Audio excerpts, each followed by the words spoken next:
तो प्रभु की नाम की स्तुति हो। इब्रानियों के खत के एक ഇൻട്രൊഡക്ഷൻ मैं आप लोगों को स्वागत करता हूँ. എബ്രായ ലേഖനത്തിൻ്റെ ഇൻട്രൊഡക്ഷനിലേക്ക് ഞാൻ നിങ്ങളെ ഓരോരുത്തരെയും സ്വാഗതം ചെയ്യുന്നു. यहाँ पर कुछ ബാക്ക്ഗ്രൗണ്ട് को जो है हम लोग देखना है. ചില ബാക്ക്ഗ്രൗണ്ട് നമുക്ക് നോക്കിപ്പോകേണ്ടത് ആവശ്യമുണ്ട്. അങ്ങനെയാണ് ബൈബിളിൻ്റെ പുസ്തകങ്ങളെ നമ്മൾ പഠിക്കേണ്ടത്. इस तरह हम लोग को बाइबल के बुक्स को पढ़ना है. ഇതിൻ്റെ ഒരു ബാക്ക്ഗ്രൗണ്ട് എന്ന് പറയുന്നത് ഫസ്റ്റ് സെഞ്ച്വറി ചർച്ച്, അതായത് ആദ്യ നൂറ്റാണ്ട് സഭ വളരെ പെർസിക്യൂഷനിൽ കൂടെ കടന്നുപോയി. അപ്പം ആ പെർസിക്യൂഷൻ എന്ന് പറയുമ്പോൾ രക്തസാക്ഷിയാകുക എന്നൊക്കെയുള്ള ഒരു അനുഭവത്തിലേക്ക് പോയില്ലെങ്കിലും ഭയങ്കര സിവിയർ ആയിരിക്കുന്ന പെർസിക്യൂഷനിൽ കടന്നുപോയി. फर्स्ट सेंचुरी चर्च जो है एक बड़े परसिक्यूशन से गुजरा, एक सताव से गुजरा. लोगों का जान तो नहीं गया लेकिन सीवियर परसिक्यूशंस था. तो कुछ यहूदी मत से विश्वास में, प्रभु में, मसीह में आए हुए कुछ ज्यूइश क्रिश्चियंस लोग शुरू के टाइम पर वो लोग बड़े दृढ़ता के साथ, धीरज के साथ, याव के साथ वो लोग विश्वास में डटे रहे. लेकिन परसिक्यूशन जिस तरह बढ़ता गया वो लोगों को लगा क्यों ना हम वापस अपने यहूदी मत में चले जाए. യഹൂദന്മാരിൽ നിന്ന് അനേകർ ക്രിസ്തീയ മതത്തിലേക്ക് അല്ലെങ്കിൽ ക്രിസ്തീയ ജീവിതത്തിലേക്ക് മെഷിയായെ, യേശു മെഷിയാണെന്ന് വിശ്വസിച്ച് കടന്നു വന്നു. എന്നാൽ അവർ കടന്നു പോകുന്ന പ്രതികൂലവും സാഹചര്യങ്ങളെല്ലാം മധ്യത്തിൽ പ്രാരംഭത്തിലൊക്കെ അവർ വളരെ സഹിച്ചു നിന്നെങ്കിലും പിന്നത്തേതിൽ ഒന്ന് പുറകോട്ട് വലിഞ്ഞ് മടങ്ങിപ്പോകുവാനൊരു ഒരു ധാരണ, ഒരു ചിന്ത അവരുടെ ഉള്ളിൽ കടന്നു പോകും. तो ऐसे पीछे यहूदी मत में जाने के लिए सोचे हुए, और कुछ लोग गए भी हैं, कुछ लोग गए भी और कुछ लोग सोच रहे हैं, उन लोगों को एक्सॉर्ट करके लिखता हुआ एक लेटर है, द लेटर टू इब्रूस. तो इसमें एक प्रचार के जैसा मिलेगा आपको, एक सरमन के जैसा बताया गया है.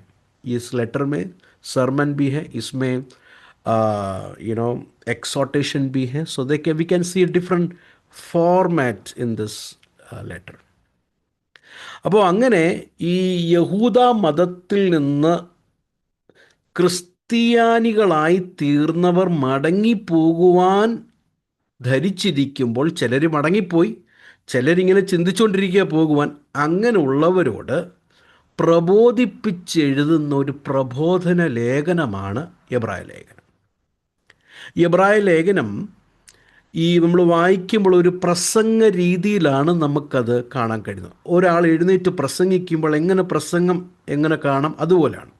അപ്പോൾ പ്രബോധിപ്പിച്ച് പ്രസംഗിച്ചവരെ, നിങ്ങൾ കടന്നു വന്നത് പെർഫെക്റ്റായിരിക്കുന്ന ഒരു സ്ഥലത്താണ്, നിങ്ങൾ കടന്നു വന്നത് അതിൽ നിന്ന് പിന്മാറി യഹൂദ മതത്തിലേക്ക് പിന്മാറി യഹൂദ ആ രീതിയിലേക്ക് പോകുന്നത് അത് അപകടമാണ് എന്നുള്ള മുന്നറിയിപ്പുകൾ ഈ ലേഖനത്തിൽ കാണാൻ നമുക്ക് കഴിയും. तो इसके लिए लेटर में 5 वार्निंग्स को हम लोग देख सकते हैं. 5 വാർണിങ്സ് നമുക്ക് കാണാൻ കഴിയും. 5 വാർണിങ്സ്, അത് പിന്നത്തെ ക്ലാസ്സിൽ ഞാൻ പറയാം. ഈ 5 വാർണിങ്സ് ഇവരോട് പറയുന്നത്, നിങ്ങൾ കടന്നു വന്നതിൽ നിന്ന് മടങ്ങിപ്പോകുന്നത് അപകടമാണ്. जहाँ से आप लोग आए वापस जाना वो एक दुर्घटना की बात है. इसके लिए वार्निंग देता हुआ 5 पैसेजेस इस लेटर में है. ओके, सो इसके लिए ये लेटर लिखने वाला व्यक्ति जो है इन्हें धाड़स दे रहा है, इन्हें धीरज दे रहा है और कह रहा है कि जो विश्वास को तुमने प्राप्त किए उसे नहीं छोड़ो. അതുകൊണ്ട് ഈ ലേഖനകർത്താവ് പറയുന്നത്, പ്രതിഫലമുള്ള നിങ്ങളുടെ ഈ വിശ്വാസത്തെ എന്ത് ചെയ്യല്, തള്ളിക്കളയരുത്. ഇത് സ്ഥിരതയോടെ ഓടേണ്ട ഓട്ടമാണ് എന്ന് പറഞ്ഞ് അവർ പ്രബോധിപ്പിക്കുക. Let's look at some words. ചില വാക്യങ്ങളെ നമുക്ക് നോക്കാം.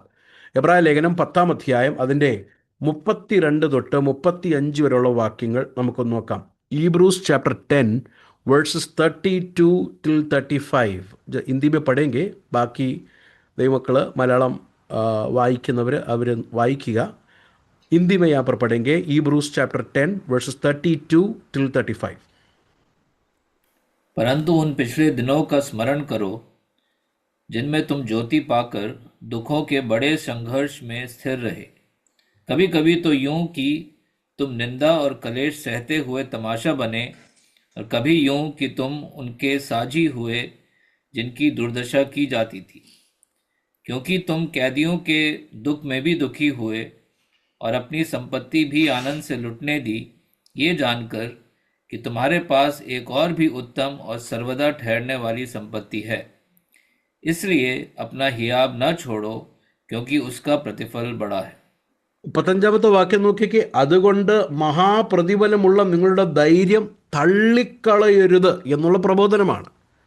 അപ്പോൾ ദൈവമക്കൾ പ്രാരംഭത്തിൽ അവർ ഇതെല്ലാം സഹിച്ചെങ്കിലും ഇപ്പോൾ സഹിക്കാൻ കഴിയാത്തത് കൊണ്ട് ഈ പ്രതികൂലങ്ങളുടെ മധ്യത്തിൽ തണുപ്പായി, ഇഗ്നോറൻ്റായി മടങ്ങി യഹൂദ മതത്തിലേക്ക് പോകുന്നവരോട് പറയുകയാണ്, महाप्रतिफलमुള്ള നിങ്ങളുടെ ധൈര്യം എന്ത് ചെയ്യില്ല, തള്ളിക്കളയില്ല.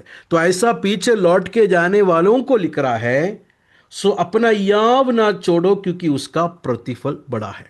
ओके, तो उसके लिए क्या करना है? Hold fast to the confession. നിങ്ങൾ പ്രാപിച്ച വിശ്വാസത്തെ മുറുകെ പിടിക്കണം. കേട്ട വചനത്തെ വളരെ ശ്രദ്ധയോടെ കൈക്കൊള്ളണം. तो उसके लिए क्या करना है? ചാപ്റ്റർ 2 വേഴ്സസ് 1, 2-ാം അധ്യായത്തിൻ്റെ 1-ാം വാക്യം. Chapter 2 versus 1. അതുകൊണ്ട് നാം വല്ലപ്പോഴും ഒഴുകിപ്പോകാതിരിക്കേണ്ടതിന് കേട്ടത് അധികം ശ്രദ്ധയോടെ കരുതിക്കൊള്ളുവാൻ ആവശ്യമാകുന്നു. കേട്ടോ? അപ്പോൾ കേട്ടത് എന്താ? സുവിശേഷം, രക്ഷയുടെ വചനം. അതെന്ത് ചെയ്യണം? അത് മുറുകെ പിടിക്കണം. കേട്ടത് അധികം ശ്രദ്ധയോടെ കൈക്കൊള്ളണം. അല്ലെങ്കിൽ എന്തോ പറ്റും? ഒഴുകിപ്പോകാൻ സാധ്യതയുണ്ട്. കെട്ടിയിരിക്കുന്ന ഒരു ബോട്ട് പോലെ ആ കെട്ട് അവിടെ മുറുക്കിയിരുന്നാൽ അതവിടെ നിൽക്കും. എന്നാൽ അത് പെതുക്കെ അഴിഞ്ഞഴിഞ്ഞ് പോകുമ്പോൾ അതറിയത്തില്ല. ഒറ്റ ദിവസം കൊണ്ടല്ല പെട്ടെന്ന് പോകുന്നത്, പെതുക്കെ പെതുക്കെ അങ്ങ് പോകുന്നത് പോലെ ഇതൊഴുകിപ്പോകാൻ സാധ്യതയുണ്ട്. देखिए उसका दो का एक, इस कारण चाहिए कि हम उन बातों पर जो हमने सुनी है और भी मन लगाए, ऐसा ना हो कि बहकर उनसे दूर चले जाए. जो हमने सुना है, उद्धार का वचन को जो सुना है, नजात का वचन को जो सुना है, उससे क्या करना है हमें? उससे जो सुना है उसे मन लगाए, उसे पूरे यू शुड होल्ड फास्ट. नहीं तो क्या होगा? एक बोट किनारे से धीरे धीरे समुद्र की गहराई में जाता है, ऐसा चल पड़ जाएंगे. 3:6, 3:6 वर्सेस चैप्टर 3 वर्सेस 6. पर पुत्र की नाई उसके घर के अधिकारी है और उसका घर हम हैं, यदि हम साहस पर और अपनी आशा के घमंड पर अंत तक दृढ़ता से स्थिर रहे. ക്രിസ്തു അവൻ്റെ ഭവനത്തിൽ അധികാരിയായി പുത്രനായിട്ട് തന്നെ പ്രത്യാശയുടെ ധൈര്യം പ്രശംസയും നാം അവസാനത്തോളം മുറുകെ പിടിച്ചു കൊണ്ടാൽ നാം തന്നെ അവൻ്റെ ഭവനമാകുന്നു. അപ്പോൾ പ്രത്യാശയും ധൈര്യവും നമുക്ക് കേട്ട വചനം അവസാനത്തോളം മുറുകെ പിടിക്കണം. Did you see that the exhortation? देखा आपने किस तरह നസീഹത്ത് ദേ रहा है? എങ്ങനെയാണ് പ്രബോധിപ്പിക്കുന്നത് ഈ ലേഖനകർത്താവ്? മടങ്ങിപ്പോവരുത്. നിങ്ങൾ കേട്ടത്, ദൈവത്തിൽ നിന്ന് നിങ്ങൾ കേട്ട രക്ഷയുടെ ആ സുവിശേഷ വചനത്തെ മുറുകെ പിടിക്കണം. 3:14 ചാപ്റ്റർ 3 വേഴ്സസ് 14. 3 verses 14. क्योंकि हम मसीह के भागी है यदि हम अपने प्रथम भरोसे पर अंत तक दृढ़ता से रहे. ആദ്യ വിശ്വാസം അവസാനത്തോളം മുറുകെ പിടിച്ചു കൊണ്ടാൽ നാം ക്രിസ്തുവിൽ പങ്കാളികളായി തീർന്നിരിക്കുന്നുവല്ലോ. ആദ്യ വിശ്വാസം എന്ന് പറഞ്ഞാൽ കർത്താവ് പ്രസംഗിച്ചതും അപ്പോസ്തലന്മാർ ഏൽപ്പിച്ചു തന്നതുമായിരിക്കുന്ന രക്ഷയുടെ സുവിശേഷ വചനത്തെ മുറുകെ പിടിക്കണം. എന്നുവരെ? അവസാനത്തോളം. 3:14. क्योंकि हम मसीह के बागी हैं यदि हम अपने प्रथम भरोसे पर, प्रथम भरोसा मतलब यीशु ने प्रचार किया हुआ, अपोस्टल लोगों ने प्रचार करके हमें दिया गया हुआ प्रथम सैल्वेशन मैसेज को अंत तक दृढ़ता से स्थिर रहना है. 4:14, 4:14, 4:14, 4 का 14 जरा देखिए. सो जब हमारा ऐसा बड़ा महायाजक है जो स्वर्ग से होकर गया है, अर्थात परमेश्वर का पुत्र यीशु, तो आओ हम अपने अंगीकार को दृढ़ता से तामे रहे. ആകയാൽ ദൈവപുത്രനായ യേശു ആകാശത്തിൽ കൂടെ കടന്നുപോയ ഒരു ശ്രേഷ്ഠ മഹാപുരോഹിതനായി നമുക്ക് ഉള്ളത് കൊണ്ട് നാം നമ്മുടെ സ്വീകാരം മുറുകെ പിടിച്ചുകൊള്ളണം. നാം കൺഫസ് ചെയ്ത, നാം സ്വീകരിച്ചു പറഞ്ഞ, എന്തോ സ്വീകരിച്ചു പറഞ്ഞത്? യേശു എൻ്റെ രക്ഷിതാവും എൻ്റെ കർത്താവുമാണ് എന്ന് രക്ഷിക്കപ്പെട്ടപ്പോൾ പറഞ്ഞ ആ കൺഫെഷൻ ഉണ്ടല്ലോ, അത് അവസാനം വരെ മുറുകെ പിടിക്കണം. എന്ന് പറഞ്ഞാൽ ഭാര്യയും ഭർത്താവും കൂടെ ഒരുമിച്ച് കരം പിടിച്ച് ഉഭയസമ്മതം പറയുമ്പോൾ മരണമല്ലാതെ നമ്മളെ വേർപിരിക്കാൻ ആർക്കും കഴിയുകയില്ല എന്ന് കൺഫസ് ചെയ്യുമ്പോൾ ആ സ്റ്റേജിൽ മാത്രം പറയുന്ന കാര്യമല്ല, ആ സ്റ്റേജിൽ നിന്ന് അങ്ങോട്ട് ഇറങ്ങി ജീവിതത്തിൻ്റെ അവസാനം വരെ ഈ ആളെ ഞാൻ സ്നേഹിച്ച് ഈ ആളോട് വസിക്കാമെന്ന് പറയുന്നത് പോലെ കർത്താവിനെ സ്വീകരിച്ച് എൻ്റെ കർത്താവും എൻ്റെ രക്ഷിതാവുമാണ് എന്ന് സ്വീകരിച്ചവർ ഇടയ്ക്ക് തള്ളിക്കളയുവാനല്ല, അവസാനം വരെ മുറുകെ പിടിക്കാനാണ്. यीशु मसीह को जिस तरह एक हस्बैंड और वाइफ के दोनों हाथ को पकड़कर हम लोग वहाँ पर कन्फेस दोनों करते हैं, क्या करते हैं? सिवाय मौत कोई भी ये दोनों को जुदा नहीं कर सकता. इसी तरह वो कन्फेशन वहां पर परमेश्वर के सामने और लोगों के सामने किया वो कन्फेशन मरने तक बना रहता है. उसी तरह प्रभु के साथ हमने किया वो कन्फेशन कि मेरा प्रभु, मेरा उद्धार करता है यीशु मसीह, उसमें एंड तक कमिटेड रहने के लिए बुला रहा है. Are you understanding brothers and sisters? മനസ്സിലാകുന്നുണ്ടോ സഹോദരി സഹോദരന്മാരെ? Chapter 10 verses 23, 10:23, 10:23. तो आओ हम सच्चे मन और पूरे विश्वास के साथ और विवेक के दोष को दूर करने के लिए हृदय पर छिड़काव लेकर और देह को शुद्ध जल से दुलवा कर परमेश्वर के समीप जाए. 23 वचन. और अपनी आशा की अंगीकार को दृढ़ता से तामे रहे, क्योंकि जिसने प्रतिज्ञा की है वो सच्चा है. 23 വാക്യം, 10:23. പ്രത്യാശയുടെ സ്വീകാരം നാം മുറുകെ പിടിച്ചുകൊള്ളുക, വാഗ്ദത്തം ചെയ്തവൻ വിശ്വസ്തനല്ലോ. നമ്മളിതെപ്പോഴാണ് പറയുന്നത്? വാഗ്ദത്തം ചെയ്തവൻ വിശ്വസ്തനല്ലോ എന്നൊക്കെ പറയുന്നത് എന്തുവാ? നമ്മൾ ഈ ഭൗതികമായിരിക്കുന്ന കാര്യങ്ങളെ കൊണ്ടുവന്നിട്ടാണ് പറയുന്നത് വാഗ്ദത്തം ചെയ്തവൻ വിശ്വസ്തനല്ലോ. ശരിയാ, കർത്താവ് ഇവിടുത്തെ കാര്യങ്ങളൊക്കെ കർത്താവ് പറഞ്ഞാൽ അത് കർത്താവ് പൂർത്തീകരിക്കും. എന്നാൽ അതിനേക്കാൾ ഏറ്റവും വലിയ വാഗ്ദത്തം കർത്താവ് യേശുക്രിസ്തുവിൻ്റെ രണ്ടാമത്തെ വരവാണ്. ആ രണ്ടാമത്തെ വരവ് എന്നുള്ള വാഗ്ദത്തത്തെക്കുറിച്ചാണ് ഇവിടെ പറയുന്നത്. രക്ഷയുടെ വാഗ്ദത്തത്തെക്കുറിച്ചാണ് ഇവിടെ പറയുന്നത്. ആ വാഗ്ദത്ത ചെയ്തവൻ വിശ്വസ്തനാണ്. देखो, जो वादा किया है, जो प्रतिज्ञा किया है वो सच्चा है. क्या प्रतिज्ञा किया? हमारा उद्धार, हमारा salvation. He promised our salvation. He promised that he will come back. മടങ്ങി വരുമെന്ന് കർത്താവ് വാഗ്ദത്തം ചെയ്തു. He is true to his promise. കർത്താവ് വാഗ്ദത്തം ചെയ്തത് വിശ്വസ്തനാണ്. കർത്താവ് അത് ചെയ്യും. ഓക്കെ, അപ്പം ഈ സമൂഹത്തോട്, മടങ്ങിപ്പോകുവാൻ തീരുമാനിക്കുന്ന സമൂഹത്തോട് പ്രബോധിപ്പിച്ച് പറയുന്ന ലേഖനമാണെന്ന് ബാക്ക്ഗ്രൗണ്ട് നമുക്ക് കിട്ടി. एक बैकग्राउंड हमें मिल गया. तो ऐसा लौट के जाने वालों को नसीहत देकर, एक्सोर्टेशन देकर कह रहा है कि लौट के जाने में कोई उम्मीद नहीं है, उसमें कोई उम्मीद नहीं है. आपने जो पाया हुआ विश्वास में अंत तक दृढ़ता से रहे. ओके, इधर एഴുതി, किसने लिखा ये लेटर? There are many लोग अलग अलग राय देते हैं. कुछ लोग बोलते हैं पौलुस ने लिखा, कुछ लोग बोलते हैं अपोलोस ने लिखा, कुछ लोग बर्नबास ने लिखा. अलग अलग राय है. പല അഭിപ്രായങ്ങളുണ്ട്. പൗലോസ് എഴുതി, അപ്പൊല്ലോസ് എഴുതി, ബർണബാസ് എഴുതി എന്ന് നമുക്കറിയത്തില്ല. നമുക്ക് നെയ് മാലൂം കിസ്നെ ലിഖാ ഹെ. That is not a big thing. അത് വലിയൊരു കാര്യമല്ല. എന്താണ് എഴുതിയിരിക്കുന്നതാണ് ഏറ്റവും വലിയ പ്രധാനപ്പെട്ട വിഷയം. ക്യാ ഇസ്മെ ലിഖാ ഹെ വോ ഹെ സബ്സെ ഇമ്പോർട്ടൻറ്റ് ബാത്. കിസ്നെ ലിഖാ ഹെ വോ നെയ്. ആരെഴുതിയതല്ല, എന്താണ് ഇത് എഴുതിയിരിക്കുന്നതാണ് ഏറ്റവും വലിയ പ്രധാനപ്പെട്ട. അതുകൊണ്ട് ആ വിഷയം നമുക്ക് വിടാം. അകലാം. Theme and the message of this letter. ഈ ലേഖനത്തിൻ്റെ തീം, ഈ ലേഖനത്തിൻ്റെ message. If you want to study Christ, if you want to know Christ, who is Christ, എബ്രായ ലേഖനം, ക്രിസ്റ്റോളജി, ക്രിസ്തു ശാസ്ത്രം വളരെ ആഴമായി പഠിപ്പിക്കുന്ന ലേഖനമാണ് എബ്രായ ലേഖനം. പല ലേഖനങ്ങളുണ്ട്. എബ്രായ ലേഖനം നമ്മളെ ഈ ക്രിസ്തുവിനെക്കുറിച്ചുള്ള, ക്രിസ്തുവിൻ്റെ മഹാത്മ്യത്തെക്കുറിച്ചുള്ള the superiority of Christ हम लोग देख सकते हैं.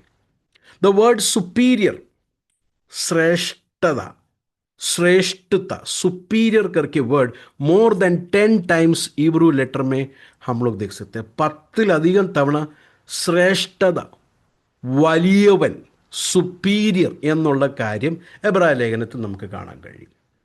So Jesus is superior. Yeshu Masih ശ്രേഷ്ഠ ഹെ. യേശു മസീഹ് പര്യാപ്ത് ഹെ. യേശു കർത്താവ് ശ്രേഷ്ഠനാണ്. യേശു കർത്താവ് പര്യാപ്തമാണ്. Okay, the superiority of Jesus and the sufficiency of Jesus. Please write like this. The superiority of Jesus and the sufficiency of Jesus എന്ന് പറഞ്ഞാൽ യേശുക്രിസ്തുവിൻ്റെ ശ്രേഷ്ഠതയും യേശുക്രിസ്തുവിൻ്റെ പര്യാപ്തതയും. യേശു മതി, യേശു മതി, യേശു കാഫി ഹെ. You don't need to go back to Jewish roots. Jesus is sufficient. Okay. Now I will give you the outline. ഈ ലേഖനത്തിൻ്റെ outline ഞാൻ നിങ്ങൾക്കൊന്ന് തരാം. There are 13 chapters. 13 ലേഖനമുണ്ട്. 13 അധ്യായങ്ങളുണ്ട്. ദ ഫസ്റ്റ് ചാപ്റ്റർ, ഒന്നാം അധ്യായം, അതിൻ്റെ 1 തൊട്ട് 3 വരെയുള്ള വാക്യങ്ങൾ. Christ superior revelation. चैप्टर 1 उसका 1 से लेके 3 में यीशु मसीह का सर्वश्रेष्ठ मुकाश्वा को हम लोग देख सकते हैं. യേശു ക്രിസ്തുവിൻ്റെ വെളിപ്പാട്, അല്ലെങ്കിൽ യേശു ക്രിസ്തുവിൽ നിന്നുള്ള വെളിപ്പാട്, അത് പഴയ നിയമത്തിൽ പ്രവാചകന്മാരിൽ കൂടെ ലഭിച്ച വെളിപ്പാടുകളിൽ നിന്ന് ശ്രേഷ്ഠമാണ്. അത് ഞാൻ വിവരിക്കാം.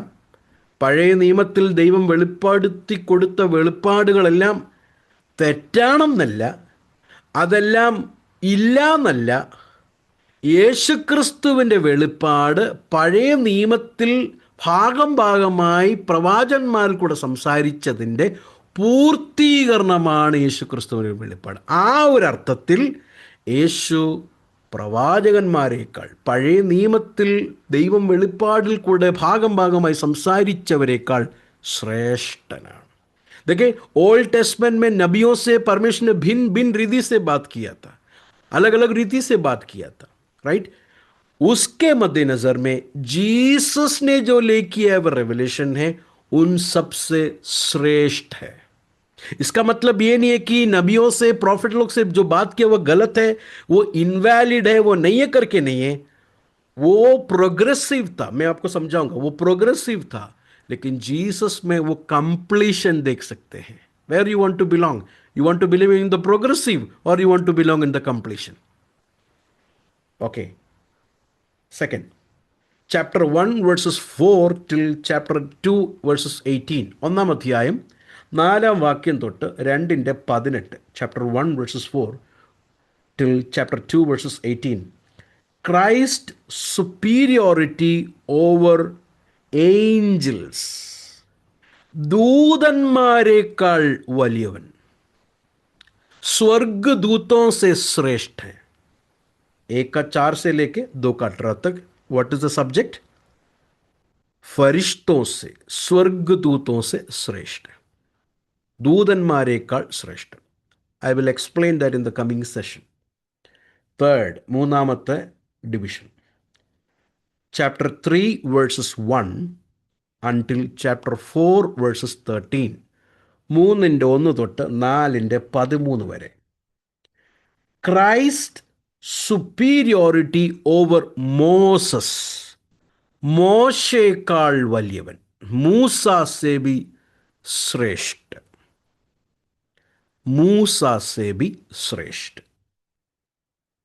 നമ്പർ 4, നാലാമത്, chapter 4 verses 14 till chapter 7 verses 28.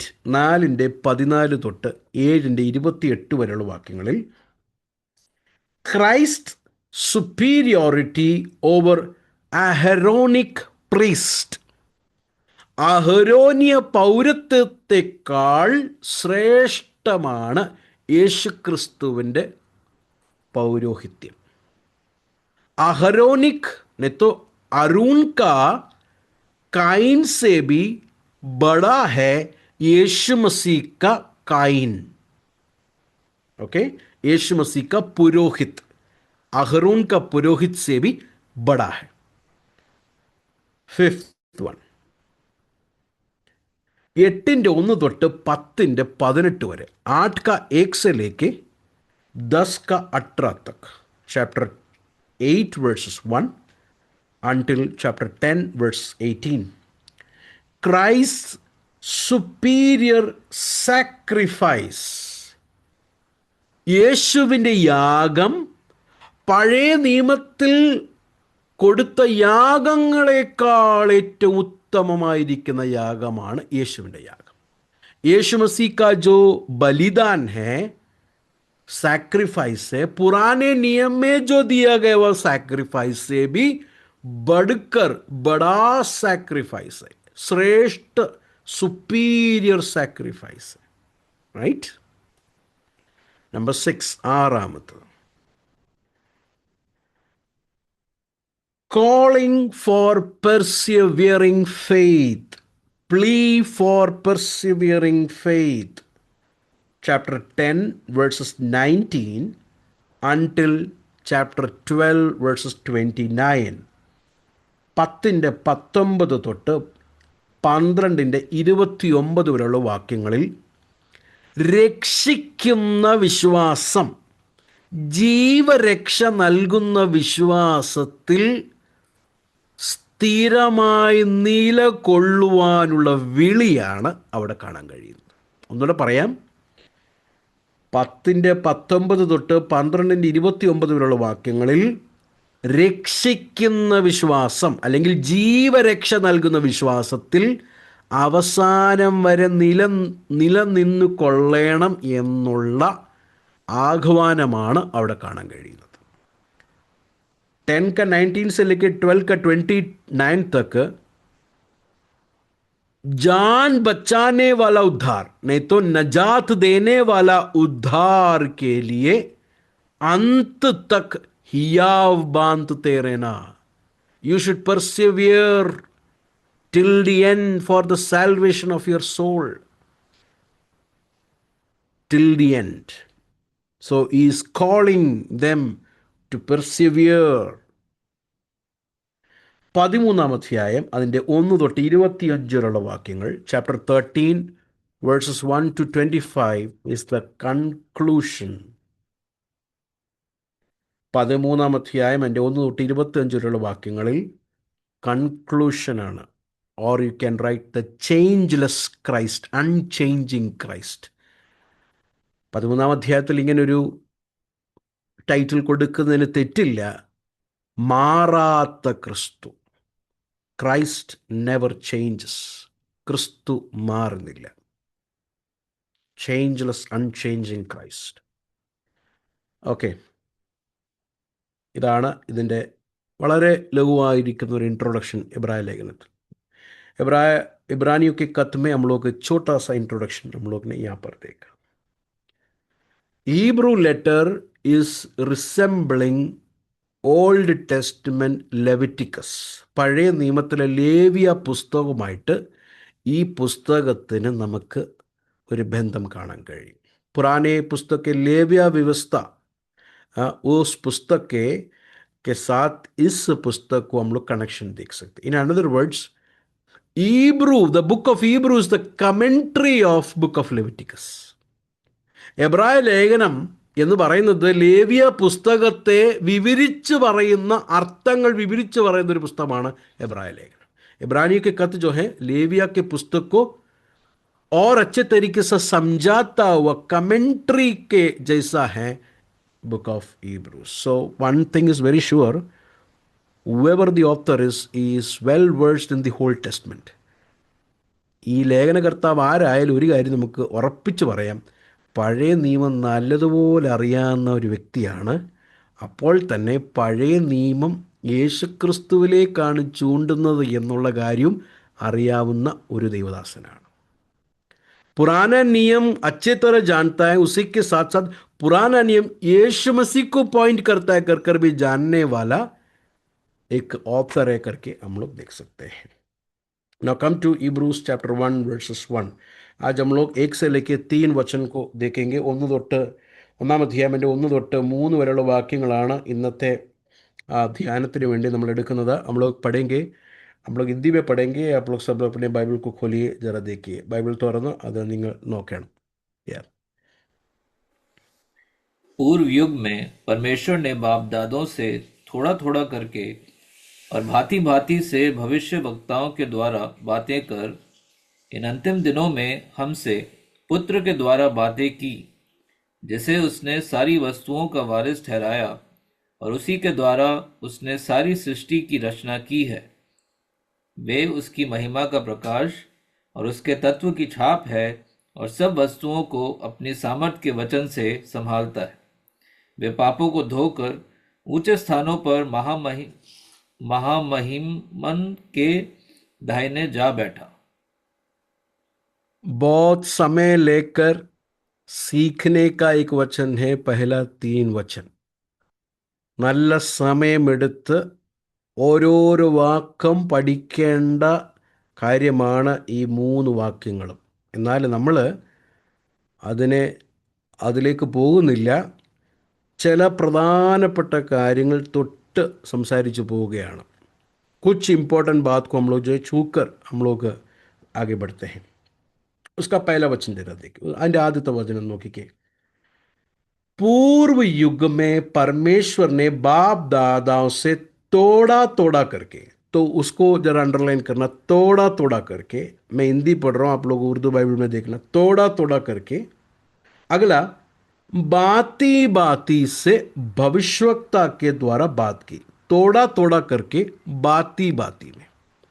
അവിടെ ശ്രദ്ധിച്ചാട്ടെ, ദൈവം പണ്ട് ഭാഗം ഭാഗമായിട്ട്, അതൊന്ന്. 2, വിവിധമായിട്ട്. അപ്പോൾ ഭാഗം ഭാഗവും വിവിധവും ഇതൊന്ന് നമ്മൾക്ക് മനസ്സിലാക്കാം. पहला हम लोग देखेंगे तोड़ा तोड़ा करके. तोड़ा तोड़ा करके क्या है उसका मतलब? तोड़ा तोड़ा करके उसका मतलब यह है, परमेश्वर ने एक ही टाइम सब कुछ दिया नहीं. परमेश्वर ने एडम को तोड़ा दिया, फिर अब्राहम को तोड़ा दिया, फिर उसके बाद मूसा को तोड़ा दिया, फिर दाऊद को तोड़ा दिया, फिर प्रॉफिट्स को तोड़ा दिया. तो प्रोग्रेसिव रेवलेशन था. लिखे लेना, प्रोग्रेसिव रेवलेशन था. അവിടെ നോക്കിക്കേ, ഭാഗം ഭാഗമായിട്ടാണ് ദൈവം കൊടുത്തത്. അല്ലാതെ ഒറ്റയടിക്ക് എല്ലാവർക്കും, ആദമിന് ഒറ്റയടിക്ക് എല്ലാം കൊടുത്തില്ല, അബ്രഹാമിന് ഒറ്റയടിക്ക് കൊടുത്തില്ല. ആദമിന് കൊടുത്തു കുറച്ച്, അബ്രഹാമിന് വെളിപ്പെടുത്തി കൊടുത്തു, പിന്നെ അതിനുശേഷം മോശയ്ക്ക് വെളിപ്പെടുത്തി കൊടുത്തു, അതിനുശേഷം ദാവീദിന്. അങ്ങനെ ഭാഗം ഭാഗമായിട്ട് ദൈവം വെളിപ്പെടുത്തി കൊടുത്തു. പ്രവാചകന്മാരിൽ കൂടെയും വെളിപ്പെടുത്തി കൊടുത്തു. അങ്ങനെ ഒരു പ്രോഗ്രസീവ് റെവലേഷനാണ് എന്ന് നമുക്ക് മനസ്സിലാക്കാൻ കഴിയും. ഇത് മനസ്സിലാക്കാൻ ഒരു സിമ്പിളായിരിക്കുന്ന ഒരു എക്സാമ്പിൾ എനിക്ക് ഒരു ലളിതമായിരിക്കുന്ന എക്സാമ്പിൾ, അതൊരു പെർഫെക്റ്റ് എക്സാമ്പിൾ അല്ല. एक परफेक्ट एग्जाम्पल नहीं है, हम लोग को समझने के लिए एक एग्जाम्पल. एक बच्चा जब स्कूल में जब जाता है, फर्स्ट स्कूल में जब LKG या UKG फर्स्ट जाता है, क्या उसको ट्रिग्नोमेट्री का अलജിബ്ര का ബുക്ക് देता है? ജോഗ്രഫി का ബുക്ക്? ജോഗ്രഫിയുടെയും ട്രിഗ്നോമെട്രിയുടെ ബുക്കാണോ ആദ്യം കൊടുക്കുന്നത് LKG UKG പോകുന്നത്? No. A for apple, B for ball. अब അതിനുശേഷം ഒന്നാം ക്ലാസ്സിൽ उसके बाद grade 1 grade 2 हम लोग को समझने के लिए मैं बता रहा हूँ, നമുക്ക് മനസ്സിലാക്കാൻ വേണ്ടി, അല്ലാതെ ഇതിനെ വേറെ ആയിട്ട് വ്യാഖ്യാനിക്കില്ല. तो ये प्रोग्रेस हो रहा है, പ്രോഗ്രസ്. ഇതൊരു പ്രോഗ്രസ് ആണ്. എ കഴിഞ്ഞു, പിന്നെ അതിനുശേഷം നമ്പറായി, ഇതിന് നമ്പറിനെ കൂട്ടി വായിച്ചു, പിന്നെ ഈ വാക്കുകളെ കൂട്ടി വായിച്ചു, നമ്പറുകളെ ഒരുമിച്ച് വെച്ചു, പ്ലസ് മൈനസ് സബ്ട്രാക്ട് എല്ലാം ചെയ്തു. അപ്പോൾ ഇങ്ങനെ കൂട്ടി കൂട്ടി ഒരു പ്രോഗ്രസ് നമുക്ക് കാണാം. एक प्रोग्रेस को हम लोग देख सकते हैं. ए बी सीखा, फिर ए बी को एक साथ लेके आके सीखा, राइट. फिर 1+1 को देखा. तो ऐसा प्रोग्रेस होके एट द एंड हम लोग देखते हैं वो एक कंप्लीशन में आता. एक एग्जाम्पल, ഇതൊരു എക്സാമ്പിൾ മാത്രമാണ്. എന്നതുപോലെ ഭാഗം ഭാഗമായിട്ട് ദൈവം കർത്താവ് സംസാരിച്ചു എന്ന് നമുക്ക് മനസ്സിലാക്കാം. അതാണോ എൻ്റെ ഒരർത്ഥം? ഉസ്ക മത്ലബ് ये क्या है? പ്രോഗ്രസീവ് റെവലേഷൻ था. പ്രോഗ്രസീവ് था റെവലേഷൻ. നമ്പർ 2, രണ്ടാമത്തെ കാര്യം, God spoke in diverse manner. ദൈവം അടുത്തത് വിവിധമായി സംസാരിച്ചു. परमेश्वर बाती बाती से बात की. फॉर एग्जाम्पल, परमेश्वर ने അബ്രഹാം को विशन से बात की. അബ്രഹാമിനോട് വിഷൻ കൂടെ സംസാരിച്ചു. പിന്നെ മോശയെ വെളിപ്പെട്ട് സംസാരിച്ചു. परमेश्वर ने मूसा को प्रकट होकर बात किया. एलिया को प्रकट होकर बात किया. विशन से बात किया, बाय वर्ड बात किया. വചനത്തിൽ കൂടെ സംസാരിച്ചു, വിഷനിൽ കൂടെ സംസാരിച്ചു. तो the speaking, the message was in a diverse manner. പലവിധമായിരിക്കുന്ന അല്ലെങ്കിൽ വിവിധ നിലകളിലാണ്, മാർഗത്തിൽ കൂടെയാണ് ദൈവം സംസാരിച്ചത്. ഓക്കെ. നമ്പർ 3, മൂന്നാമത്തെ കാര്യം, तीसरे बात, पूर्व युग में परमेश्वर ने बाप दादाओं से. तीसरा बात, परमेश्वर ने किससे बात किया? ജൂവിഷ് യഹൂദിയോं के बाप दादाओं से.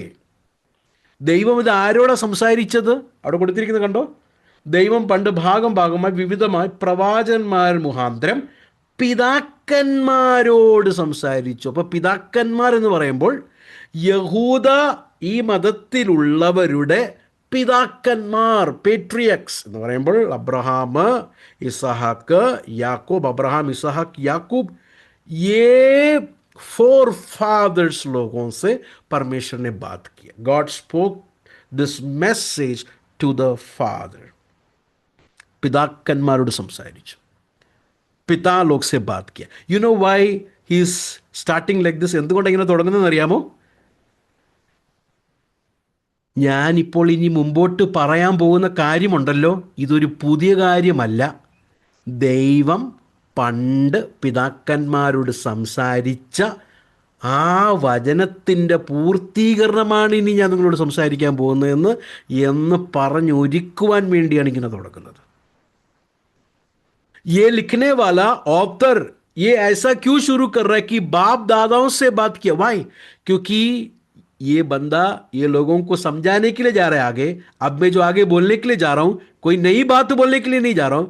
परमेश्वर ने बाप दादाओं से बात किया, वह बात का कंटिन्यूटी है और जीसस में उसका फुलफिलमेंट है. ये आपको मैं समझाने के लिए जा रहा हूं. മനസ്സിലാകുന്നുണ്ടോ? അപ്പോൾ ഒരു പുതിയ കാര്യമല്ല, പിതാക്കന്മാരോട് സംസാരിച്ച കാര്യമാണ് നിങ്ങളോട് പറയാൻ പോകുന്നത്. അതുകൊണ്ട് ഇത് ശ്രദ്ധയോടെ കേൾക്കണം. पिता लोग से, बाप दादाओं से बात किया बात को मैं तुम्हें समझाने के लिए जा रहा हूं. So it is not a something new, but it is completion of what is told in the Old Testament. ഇതൊരു പുതിയതല്ല, പഴയ നിയമത്തിൽ ദൈവം സംസാരിച്ചതിൻ്റെ നിവർത്തീകരണമാണ് ഈ ലേഖനകർത്താവ് അങ്ങോട്ട് പറയാൻ പോകുന്നത്. पुराने नियम में परमेश्वर ने बात किया हुआ कंप्लीशन को, परफेक्शन को, अब जो है ये लेखक, ये ऑथर आगे बताने को जा रहा है. ഓക്കെ. अब लोग समझ में आएगा कर मैं विश्वास करता हूँ. അത് മനസ്സിലായി എന്ന് ഞാൻ വിശ്വസിക്കുന്നു. അടുത്തത് उसका दूसरा वचन, രണ്ടാമത്തെ കാര്യം, इन दिनों के अंत में अपने पुत्र पुत्र के द्वारा बात की। तो बाप दादाओं से बात किया। बाप दादा से कैसा बात किया? विभिन्न रीति से। बाप दादा से कैसा बात किया? बाती बाती और तोड़ा तोड़ा में। लेकिन अब एट द एंड टाइम परमेश्वर किससे बात किया? अपने बेटे से बात किया। And that shows the completion, perfection of the message. നോക്കിക്കേ, രണ്ടാമത്തെ വാക്യം. ഈ അന്ത്യകാലത്ത്, എന്താ കാര്യം? അന്ത്യകാലം എന്താണെന്ന് ഞാൻ പറയാം. ഈ അന്ത്യകാലത്ത് പുത്രൻ മുഖാന്തരം നമ്മോട് അരുളി ചെയ്തിരിക്കുന്നു. അപ്പം പിതാക്കന്മാരോട് ഭാഗം ഭാഗമായിട്ട് വിവിധമായിട്ട് സംസാരിച്ച ഈ ദൈവം തന്നെ തൻ്റെ പുത്രനിൽ കൂടെ ഈ അന്ത്യകാലത്ത്, ഇനി അങ്ങോട്ടില്ല, ഇനി അങ്ങോട്ടൊന്നും സംസാരിക്കാനില്ല ദൈവത്തിന് മനുഷ്യനോട്, മനുഷ്യൻ്റെ രക്ഷയോടുള്ള സംബന്ധത്തിൽ. ദൈവം ഈ അന്ത്യകാലത്ത് തൻ്റെ പുത്രൻ മുഖാന്തരം അരുളി ചെയ്തിരിക്കുന്നു എന്ന് പറഞ്ഞാൽ, ഭാഗം ഭാഗമായി സംസാരിച്ച പ്രവാചകന്മാരുണ്ടല്ലോ, പിതാക്കന്മാരുണ്ടല്ലോ, അവർ പറഞ്ഞ കാര്യത്തിൻ്റെ पूर्तीकरणമാണ് യേശു ക്രിസ്തുവിൽ എന്നാണ് എൻ്റെ അർത്ഥം. देखिए दूसरा वचन को और एक बार जरा देखिए. इन दिनों के अंत में हमसे पुत्र के द्वारा बात की. उसका मतलब बाप दादाओं से तोड़ा तोड़ा और बाती बाती से भविष्यवक्ता के द्वारा बात किया. ये बात जीसस ने आकर अंत में, अभी आगे परमेश्वर को कुछ बोलने के लिए नहीं है, जो भी परमेश्वर को बोलना था यीशु मसीह में पूरा बोल दिया. हमारे उद्धार के विषय में, हमारे साल्वेशन के विषय में जो भी बोलना था यीशु मसीह में बोल दिया. जो भी करना था यीशु मसीह में कर दिया, कंप्लीट कर दिया. तो एंड में जीसस ने आकर परमेश्वर के उस रेवलेशन को दिया. യേശു കർത്താവ് വന്ന് ദൈവത്തിൻ്റെ ആ വെളിപ്പാടിനെ നമുക്ക് എന്ത് ചെയ്തു? തന്നു. ഇനി മുമ്പോട്ട് ഇനി ഒരു വെളിപ്പാടും ഇല്ല. രക്ഷയോടുള്ള ബന്ധത്തിൽ യേശു ക്രിസ്തുവിൽ ആ വെളിപ്പാട് എന്തായി തീർന്നു? കംപ്ലീറ്റായി. അതുകൊണ്ട് യേശുവിൻ്റെ വെളിപ്പാട് പൂർവികന്മാർക്ക് കൊടുത്ത വെളിപ്പാടുകളെക്കാൾ ഉത്തമമാണ്. यीशु मसीह को जो दिया हुआ, नहीं तो यीशु मसीह के जरिए से आया हुआ रेवलेशन, विकास हुआ पूर्व पिताओं को, पूर्व बाप दादाओं को, भविष्यवाणियों को, भविष्यवक्ताओं को दिया हुआ मैसेज से भी, रेवलेशन से भी क्या है? उत्तम है करके हम लोग देख सकते हैं. अब अंत्यकालम എന്താണ്? क्या है ये आखिर दिन? अंत के दिन का मतलब क्या? अंत्यकालം. അന്ത്യകാലം എന്ന് പറയുമ്പോൾ യേശു ക്രിസ്തുവിൻ്റെ ആദ്യത്തെ ആ വരവ് തൊട്ട് കർത്താവ് യേശു ക്രിസ്തുവിൻ്റെ രണ്ടാമത്തെ വരവ് വരെ എന്ന് പറഞ്ഞാൽ, യേശു ക്രിസ്തു കാൽവറി ക്രൂശിൽ പാപപരിഹാരനായി മരിച്ചു അടക്കപ്പെട്ട് ഉയർത്തെഴുന്നേറ്റ് ദൈവരാജ്യം സ്ഥാപിച്ച ആ സമയം തൊട്ട് ഇനി രണ്ടാമത് വരാൻ പോകുന്ന ആ സമയത്തിൻ്റെ കാലഘട്ടത്തെയാണ് അന്ത്യകാലം എന്ന് വിളിക്കുന്നത്. അപ്പോൾ അതിൻ്റെ അർത്ഥം പൗലോസും പത്രോസും ഈ നമ്മളും അന്ത്യകാലത്തിലാണ് ജീവിക്കുന്നത്. അതുകൊണ്ട് പൗലോസ് ലേഖനം എഴുതുമ്പോൾ പറഞ്ഞത് അന്ത്യകാലത്തിൽ. അപ്പോൾ പൗലോസ് അന്ത്യകാലത്തിലായിരുന്നു. അപ്പോൾ നമ്മളെല്ലാവരും അന്ത്യകാലത്തിൽ. അന്ത്യകാലം എന്ന് പറയുമ്പോൾ മനുഷ്യൻ്റെ രക്ഷയോടുള്ള ബന്ധത്തിൽ ദൈവത്തിൻ്റെ ആ കലണ്ടറിൻ്റെ അവസാന കാലഘട്ടത്തിലാണ് നമ്മളായിരിക്കുന്നത്. तो ये अंत का दिन का मतलब क्या? अंत का दिन मतलब यीशु मसीह धरती पर आकर सुसमाचार सुनाकर प्रभु के राज्य को स्थापित किया. यीशु मसीह हमारे पाप के लिए मरा, गाड़ा गया, तीसरा दिन जी उठा. उस दिन से लेके यीशु मसीह का सेकेंड कमिंग, दूसरा आगमन तक के टाइम को लास्ट डेज, अंत का दिन करके कहते हैं. तो पॉल भी एंड टाइम्स में था, पीटर भी अंत के दिन में था, और मैं और आप लोग भी क्या है? अंत के दिन में है. मतलब परमेश्वर के सैल्वेशन, उद्धार का कैलेंडर का लास्ट टाइम में मैं और आप लोग आए हुए. समझ में आ रहा है आप लोगों को? तो ये एंड टाइम में और कोई मैसेज नहीं है, और कोई सोल्यूशन नहीं है. Jesus is the only answer. ഈ അന്ത്യകാലത്ത് വേറൊരു വെളിപ്പാടില്ല, വേറൊരു മെസ്സേജ് ഇല്ല, വേറൊരു രക്ഷയില്ല. യേശുക്രിസ്തു മാത്രമാണ് രക്ഷ. യേശുക്രിസ്തുവിൽ മാത്രമാണ് രക്ഷ. യേശു ഹീ ഉദ്ധാർ കർത്ത ഹൈ, യേശു മേ ഹി ഉദ്ധാർ ഹൈ. Jesus is the message, Jesus is the God's message. യേശുക്രിസ്തുവാണ് ആ സന്ദേശം. ഓക്കെ, അപ്പോൾ why Christ revelation is superior to the old testament. യേശുക്രിസ്തുവിൻ്റെ ആ വെളിപ്പാട് പഴയ നിയമത്തിൻ്റെ വെളിപ്പാടുകളേക്കാൾ ഉത്തമമായിരിക്കുന്നത് എന്തുകൊണ്ടാണ്? യേശു मसीह का रेवलेशन ओल्ड टेस्टमेंट के उस रेवलेशन से भी उत्तम क्यों है? I am going to give 8 reasons. 8 കാര്യങ്ങളാണ് ഈ രണ്ട് മൂന്ന് വാക്യത്തിൽ കൂടെ നമ്മൾ പഠിക്കാൻ പോകുന്നത്. 2 और 3 वचन से 8 बातों को हम लोग देखने के लिए जा रहे हैं. आपके घर में यूएई का रूलर एक लेटर भेजेगा तो 2 घंटे में मुझे मिलने के लिए बोलेंगे, तो आप ऐसा बोलेंगे क्या, अभी मैं थोड़ा बिजी है, मैं 2 दिन के बाद फ्री होएगा, मैं आएगा करके बोलेंगे? യു എയുടെ റൂളർ നിങ്ങൾക്ക് ഒരു ലെറ്റർ എഴുതിയിട്ട് പറയുകയാണ് 2 മണിക്കൂറിൽ എന്നെ വന്ന് കാണണമെന്ന് പറഞ്ഞാൽ, അയ്യോ സാറേ ഞാൻ ഇപ്പോൾ ഇച്ചിരി അത്യാവശ്യ കാര്യത്തിൽ ബിസിയാണ്, ഒരു 2 ദിവസം കഴിഞ്ഞിട്ട് ഞാൻ നോക്കട്ടെ എന്ന് പറയൂ? പറയത്തില്ല. नहीं बोलेंगे ना.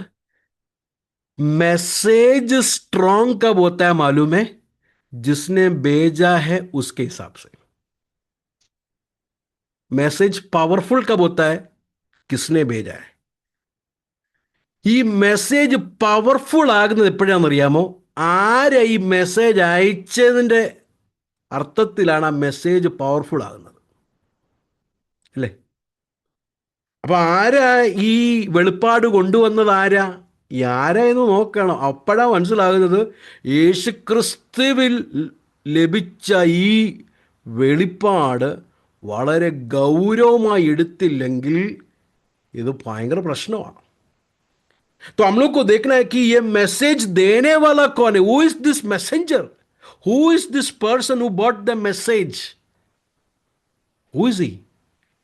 अगर उनको समझ में आया तो हम लोग मैसेज को कैसा लेंगे? लाइटली नहीं लेंगे. We will take the message very seriously. Who is this messenger? ആരാണ് ഈ വ്യക്തി? So let see who is this Jesus. Number 1, ഒന്നാമത്തെ കാര്യം. രണ്ടാം വാക്യം നോക്കിക്കേ, ദൂസറ വചൻ को जरा के. ഈ അന്ത്യകാലത്ത് പുത്രൻ. അപ്പോൾ ഒന്നാമത്തെ കാര്യം, ഈ വ്യക്തി ആരാണ്? ദൈവത്തിൻ്റെ പുത്രനാണ്. ഒന്നാമത്തെ കാര്യം, सबसे पहली बात. दूसरा वचन जरा देखिए. हिम दिनों के अंत में हमसे पुत्र के द्वारा, बेटे के द्वारा. सो सबसे पहला रीजन, यीशु मसीह का मैसेज, यीशु मसीह का रेवलेशन सुपीरियर क्यों है? क्योंकि यीशु मसीह कौन है? Is God's son. ദൈവത്തിൻ്റെ പുത്രനാണ്. ദൈവത്തിൻ്റെ പുത്രൻ. അപ്പോൾ ഈ ദൈവത്തിൻ്റെ പുത്രൻ എന്നൊക്കെ പറയുമ്പോൾ ചിലരൊക്കെ കളിയാക്കി ചോദിക്കാറുണ്ട്. നമ്മുടെ ഇടയിലല്ല, പൊതുവെ ചോദിക്കാറുണ്ട്, അപ്പോൾ ദൈവത്തിന് മക്കളൊക്കെ ഉണ്ടോ എന്നൊക്കെ ചോദിക്കാറുണ്ട്. प्रभु के बेटे करके जब बोलते तो लोग चिढ़ाकर बोलते या प्रभु को बच्चे लोग भी है क्या करके. What is this God son mean? എന്താണ് ദൈവത്തിൻ്റെ പുത്രൻ? ഒരു വാക്യം മാത്രം കാണിച്ച് പോകാനുള്ള സാവകാശമുള്ളൂ. കാരണം ആ ഒരു വാക്യത്തിൽ തന്നെ ധാരാളം കാര്യം പറയാനുണ്ട്. ഒറ്റ വാക്യം, ഏക്ക് വചൻ को पढ़ेंगे 1:8. Who is this God son? 1:8 നോക്കിക്കേ. Chapter 1 verses 8. परंतु पुत्र से कहता है कि है परमेश्वर, तेरा सिंहासन युगायुग रहेगा, तेरे राज्य का राजदंड न्याय का राजदंड है. ओ, तो ये पुत्र मतलब साधारण कोई मैसेंजर नहीं है, बल्कि प्रभु खुद है. നോക്കിക്കേ, 8ാമത്തെ വാക്യം, പുത്രനോട്. ദൈവമേ. അപ്പോൾ ഈ പുത്രൻ ആരാ? പുത്രൻ ഒരു സാധാരണ മനുഷ്യനല്ല.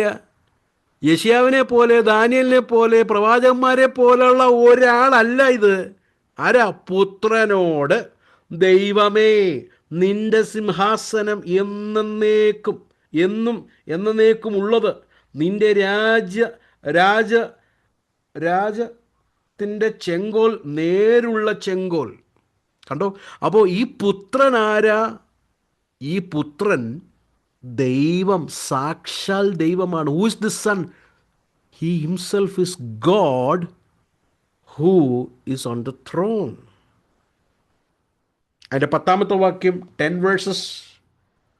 और यह की है प्रभु, आदि में तूने पृथ्वी की नींव डाली और स्वर्ग तेरी आंतों की कारीगरी है.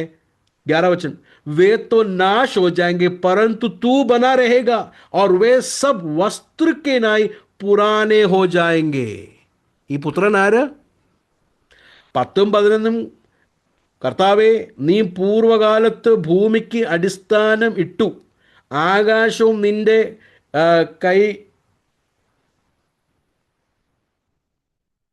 കൈകളുടെ പ്രവൃത്തിയാകുന്നു. അവ നശിക്കും, സൃഷ്ടി നശിക്കും, നീയോ നിലനിൽക്കും. അവ എല്ലാം വസ്ത്രം പോലെ പഴകിപ്പോകും. कपड़े के नाई क्या हो जाएंगे? पुराने हो जाएंगे, लेकिन तू बना रहेगा. इसके लिए इब्रूस चैप्टर एंड में हम लोग देखते हैं Jesus Christ is same yesterday today and for ever. അതുകൊണ്ട് എബ്രായ ലേഖനത്തിൽ അവസാനത്തിൽ പറയുകയാണ്, യേശുക്രിസ്തു ഇന്നും ഇന്നലെയും ഇന്നും എന്നേക്കും അനന്യൻ. യേശു മസീഹ് കൽ ആജ് और हमेशा के लिए एक सा है. So who is this son? ഈ പുത്രൻ ആരാ? സാക്ഷാൽ ദൈവമാണ്. അപ്പോൾ ഈ ദൈവമായി വന്ന്, അല്ലെങ്കിൽ ദൈവം എന്ന പുത്രൻ്റെ ഈ മെസ്സേജ് എന്ത് ഗൗരവത്തോടെ നമ്മൾ കാണണ്ടേ. ഈ ബേटे का ये संदेश हम लोग कितना सीरियसली लेना है. That is number 1. രണ്ടാമത്തെ കാര്യം, ലോർഡ് കെ എബ്രായ ലേഖനം 1-ാം അധ്യായം അതിൻ്റെ 2-ാം വാക്യം, ഏകദോമേ, ഈ അന്ത്യകാലത്ത് പുത്രൻ മുഖാന്തരം നമ്മോട് അരുളി ചെയ്തിരിക്കുന്നു. പുത്രൻ എന്നുള്ള കാര്യം നമ്മൾ 1-2 വാക്യത്തിൽ മാത്രം കണ്ടു. അടുത്തത്, അവനെ താൻ സകലത്തിലും അവകാശിയാക്കി വെച്ചു. രണ്ടാമത്തെ കാര്യം, സകലത്തിലും അവകാശിയാണ് ഈ പുത്രൻ. दूसरी बात क्या है? दूसरा वचन जरा देखें. वहां पर लिखा है कि जिसे उसने सारी वस्तुओं का वारिस ठहराया. Is the owner, is the head of all things, he owns all things. This son, ഈ പുത്രൻ സകലത്തിലും അവകാശിയാ. ये बेटा सारी चीजों का क्या है? वारिस है. लिख के लेना, वी विल नॉट रीड. വാക്യം എഴുതിയെടുക്കുക. സങ്കീർത്തനം 2:8, ഭജൻ സംഗീത 2:8, സബൂർ 2:8. ദാറ്റ് ഇസ് നമ്പർ 2, രണ്ടാമത്തെ കാര്യം. മൂന്നാമത്തത്, തിസ്രി ബാത്ത്. അടുത്തത് മുമ്പോട്ട് വായിച്ചാട്ടെ. അവൻ മുഖാന്തരം ലോകത്തെയും ഉണ്ടാക്കി. മൂന്നാമത്തെ കാരണം, യേശു ക്രിസ്തു മുഖാന്തരം ലോകത്തെ പിതാവായ ദൈവം ഉണ്ടാക്കി. और उसी के द्वारा, दूसरा वचन जरा देखिए, तीसरा बात, यीशु मसीह के बारे में तीसरा बात, उसी के द्वारा उसने सारी सृष्टि रची. So Jesus is the agent of creation. He was there before the foundation of the world. ലോകസ്ഥാപനത്തിനൊക്കെ മുൻപേ യേശു കർത്താവ് ഉണ്ട്. യോഹന്നാൻ 1:1, John 1:1, in the beginning was the word was with God and the word was God. आदि में वचन था, वचन परमेश्वर के साथ था और वचन परमेश्वर था. കൊലോഷ്യൻസ് 1:16, കൊലോസ്യർക്ക് എഴുതിയ ലേഖനം 1-ാം അധ്യായം അതിൻ്റെ 16-ാം വാക്യം, Colossians 1:16, for by him all things were created, both in the heavens and on the earth, visible and invisible, whether thrones or dominions or rulers or authorities, all things have been created through him and for him. He is the creator. സൃഷ്ടികർത്താവാണ്. സകലത്തെ സൃഷ്ടിച്ച, സകലത്തിന് മുൻപേ ഉള്ളവനാണ് എന്ന് മൂന്നാമത്തെ കാര്യം. Number 4, सबसे पहले और सबसे सर्वोच्चम है करके हमने देखा. इज द क्रिएटर, सृष्टि करता है. चौथी बात, നാലാമത്തെ കാര്യം, വേഴ്സസ് 3, 1:3, നാലാമത്തെ കാര്യം, അവൻ അവൻ്റെ തേജസ്സിൻ്റെ പ്രഭ. നാലാമത്തെ കാര്യം, चौथी बात, वह उसकी महिमा का प्रकाश है. यीशु मसीह कौन है? പരമേശ്വർ പിതാ ക മഹിമാ ക പ്രകാശ്. യേശുക്രിസ്തു ആരാണ്? പിതാവായ ദൈവത്തിൻ്റെ തേജസ്സിൻ്റെ പ്രഭയാണ് യേശു കർത്താവ്. അതായത് സൂര്യകിരണങ്ങൾ സൂര്യൻ്റെ ആകുന്നത് പോലെ, जिस तरह सन रेस सन का है, सूरज का है, Jesus is the radiance of God's glory. എന്ന് പറഞ്ഞാൽ പഴയ നിയമത്തിൽ ഏക് വചൻ കോ ജറാ നിക്കാൽ, ഒരു വചനം എടുക്കാം. പുറപ്പാട് പുസ്തകം 40-ാം അധ്യായം അതിൻ്റെ 34-35 വാക്യം. Exodus chapter 40 verses 34 and 35. करूज 40 का 34 and 35. निर्गमन चैप्टर 40 34 and 35. हाँ पढ़ी. तब बादल मिलाप वाले तंबू पर छा गया और यहोवा का तेज निवास स्थान में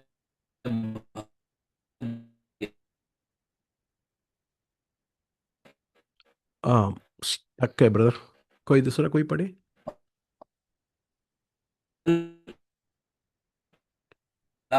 वाले तंबू पर ठहर गया.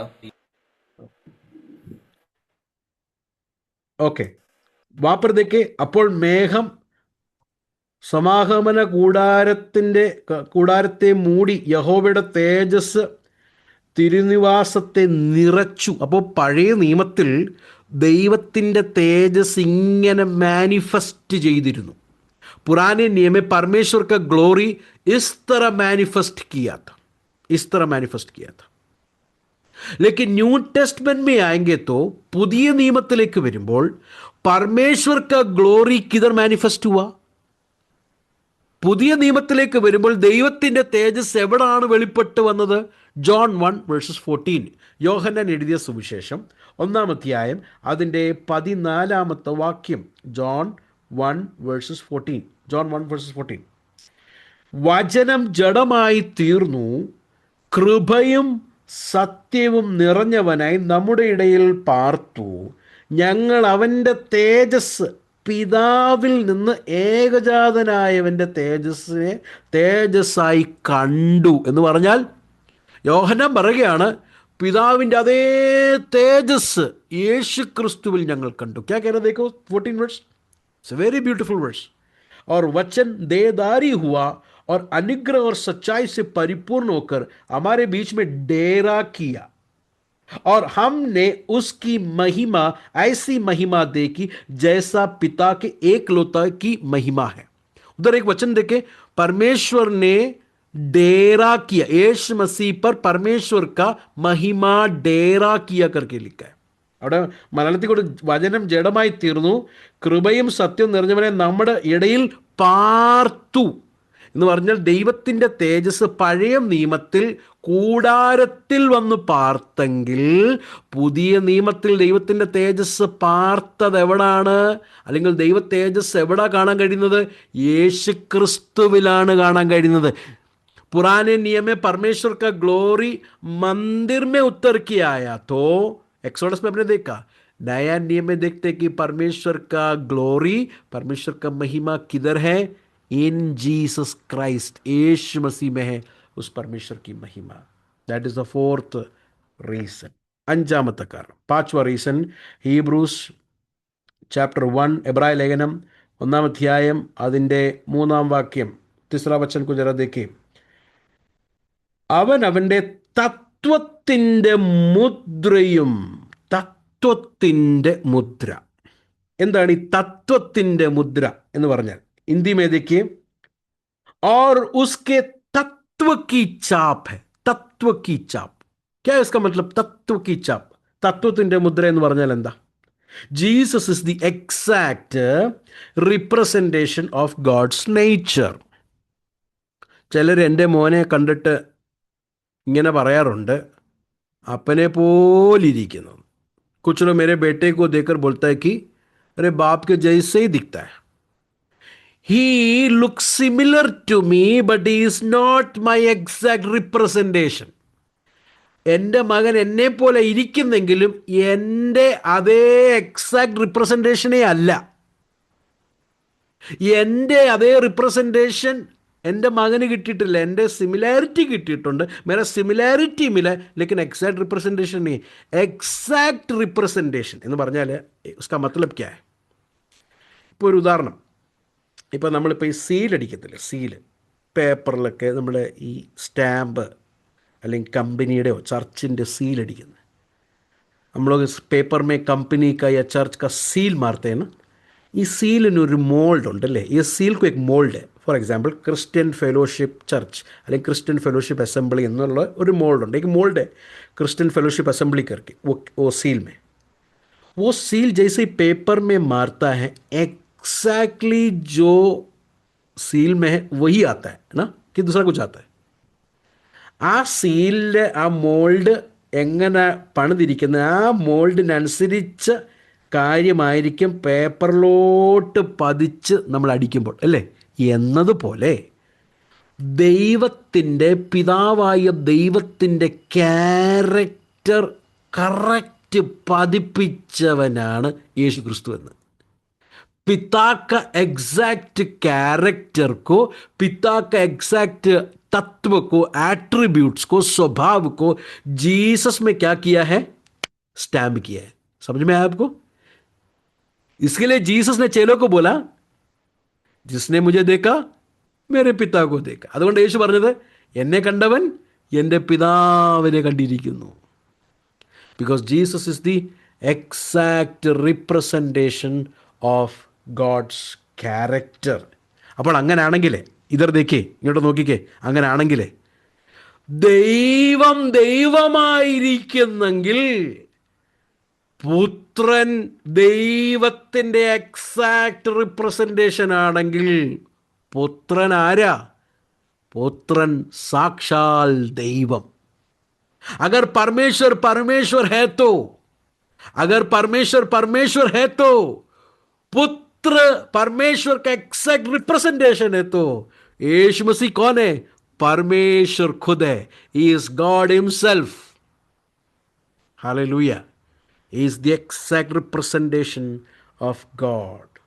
കൊലോസ്യർ 1:16-15, Colossians chapter 1 verses 15 जरा पढ़िए, हिंदी में पढ़िए. കൊലോസ്യർ 1:15.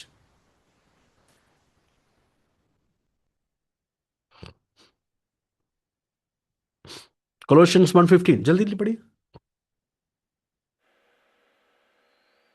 वे तो अदृश्य परमेश्वर का प्रतिरूप और सारी सृष्टि में पहलौठा है. अदृश्य परमेश्वर का प्रतिरूप है. is the image of the invisible God. ദൈവത്തെ നമുക്ക് ആർക്കും കാണാൻ പറ്റത്തില്ല. परमेश्वर को कोई नहीं देख सकता है. Jesus is the exact representation, character. കർത്താവ് യേശു ക്രിസ്തു ആ വ്യക്തി, ആ ദൈവം എന്ന ആ ദൈവത്തിൻ്റെ എക്സാക്റ്റ് റിപ്രസെൻറ്റേഷനിലാണ് എന്ന് നമുക്ക് മനസ്സിലാക്കാൻ കഴിയും. നമ്പർ 6, ആറാമത്തെ കാര്യം, छठवां बात आगे देखिए. തൻ്റെ സകലത്തെയും തൻ്റെ ശക്തിയുള്ള വചനത്താൽ വഹിക്കുന്നവനുമാണ്. ആറാമത്തെ ഭാഗം എന്താണ്? സകലത്തെയും തൻ്റെ ശക്തിയുള്ള വചനത്താൽ വഹിക്കുന്നവനും. हिंदी में जरा देखिए. और सब वस्तुओं को अपनी सामर्थ्य के वचन से संभालता है. You know, there are people in this world who thinks God is like a watchmaker. ലോകത്തിൽ അങ്ങനെ ചില ആൾക്കാരുണ്ട്, അവർ ചിന്തിക്കുന്നത് ദൈവം ഒരു ഈ വാച്ച് ഉണ്ടാക്കുന്ന വ്യക്തിയെ പോലെ, വാച്ച് ബനാനെ വാല വ്യക്തിക്ക് ജേസ. What does a watch maker do? എന്താണ് വാച്ച് മേക്കർ ചെയ്യുന്നത്? വാച്ച് ഉണ്ടാക്കുന്ന ആൾ എന്താ ചെയ്യുന്നത്? വാച്ച് വേണത് ബാറ്ററി ഇട്ടിട്ട് അങ്ങ് വിൽക്കുക, അത് പിന്നെ തന്നെത്താൻ അങ്ങ് ഓടിക്കോളും. അതിന് കഴിഞ്ഞ് തപ്പാൻ പോകണ്ട, ഓടുന്നുണ്ടോ കറക്റ്റാണോ അങ്ങനൊന്നും ചെയ്യണ്ട. വാച്ച് ഉണ്ടാക്കി बैटरी इटा അതിൻ്റെ മോഷനിൽ അങ്ങ് ഓടിക്കോളും. वॉच मेकर क्या करता है? वॉच बना के बैटरी डाल के छोड़ देता है, बेच देता है. फिर उसको बीच बीच में जाता नहीं है देखने के लिए चल रहा है क्या, प्रॉपर है क्या नहीं. तो बहुत लोग सोचते हैं कि परमेश्वर भी ऐसा है, उसने धरती आकाश को बना दिया, सब कुछ बना दिया, छोड़ दिया, मोशन में छोड़ दिया, सब अपने अपने टाइम पे हो रहा है. लेकिन इधर वचन में लिखा ऐसा नहीं है। यीशु मसीह सृष्टिकर्ता खाली नहीं है, सृष्टि करके सृष्टि को संभालता भी प्रभु है. അപ്പൊ യേശു കർത്താവ് ഇങ്ങനെ വാച്ച് ഉണ്ടാക്കിയിട്ട് ബാറ്ററി ഇട്ട് അതിൻ്റെ മോഷനിലേക്ക് വിടുന്ന, സൃഷ്ടിച്ചതിന് ശേഷം സൃഷ്ടി അതിൻ്റെ രീതിക്ക് അങ്ങ് പോകട്ടെ എന്ന് പറഞ്ഞ സൃഷ്ടികർത്താവ് മാത്രമല്ല, നമ്മളിവിടെ എന്താ വായിക്കുന്നത്? അവൻ സൃഷ്ടികർത്താവ് മാത്രമല്ല, തൻ്റെ ശക്തിയുള്ള വചനത്താൽ വഹിക്കുന്നവനുമാണ് ഈ കർത്താവ്. അങ്ങനാണെങ്കിൽ ഇന്ന് രാത്രികാലം എന്നെയും നിങ്ങളെയും കർത്താവ് സൃഷ്ടിച്ച്, എന്നെയും നിങ്ങളെയും കർത്താവ് വീണ്ടെടുത്ത ഈ കർത്താവ് രക്ഷിച്ച് സൃഷ്ടിച്ചതിന് ശേഷം നീ നിൻ്റെ പണി നോക്ക്, നീ നിൻ്റെ കാര്യം നോക്ക് എന്ന് പറഞ്ഞ് പോകുന്ന കർത്താവ് മാത്രമല്ല, പ്രത്യുത നമ്മുടെ അനുദിനം ഭൗതികമായിരിക്കുന്നതും ആത്മീകമായിരിക്കുന്ന ആവശ്യങ്ങളെ വഹിക്കുന്ന കർത്താവുകളാണെന്ന് വിശ്വസിക്കുന്ന ദൈവമക്കൾ കർത്താവിനെ മഹത്വപ്പെടുത്തിയാട്ടെ. ये परमेश्वर हमें जो है सृष्टि करके उद्धार देकर देने के बाद तू अपना काम देख, तू अपना रीति देख करके बोलकर छोड़ने वाला परमेश्वर नहीं, सृष्टिकर्ता भी है. ये परमेश्वर हमें सृष्टि करने के बाद हमारा फिजिकल नीड, हमारा स्पिरिचुअल नीड, हर एक नीड को संभालने वाला परमेश्वर भी है कर विश्वास करने वाले प्रभु को धन्यवाद करें. He upholds the world he created by his powerful word. Colossians 1:17, കൊലോസ്യർക്ക് ലേഖനം 1-ാം വാക്യം വായിക്കേണ്ട ആവശ്യമില്ല, टाइम नहीं है अपने पास, पढ़ने की ज़रूरत नहीं है, बाद में आप लोग पढ़ना. Colossians 1:17, ഏഴാമത്തെ കാരണം, 7th reason, ഏഴാമത്തെ. Come to Hebrews chapter 1 verses 3. എബ്രായ ലേഖനം 1:3 വരാം.